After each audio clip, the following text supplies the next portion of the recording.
The demon in the closet. This was a few years ago.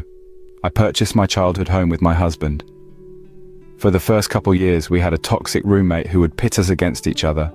Over time, he ended up staying in his room all day, falling into a depression. Eventually, though, he met someone and ended up moving out. I wasted no time turning the spare room into a guest quarter. I started having horrible insomnia, so to allow my husband to sleep undisturbed, I moved to the guest room. This is where things got dark. I finally found a healthy sleeping pattern that was working for me and getting real sleep. That's when the nightmares started. A clown was in the closet, but not any clown.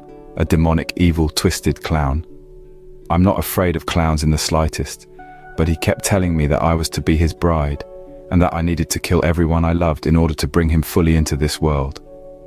And in my nightmares, I would plan with him and agree.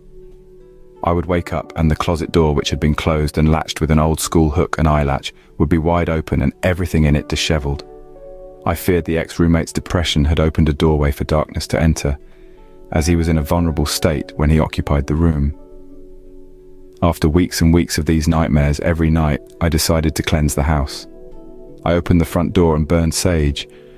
My husband and I both have indigenous ancestry, so the burning of sage is a cleanse our ancestors held sacred. I started in the attic, making certain the smoke touched even the darkest corners, and cleansed, room by room. When I began in the spare room, the light bulb exploded, the doorknobs rattled. I did not stop. I pushed until I felt the energy leave the house.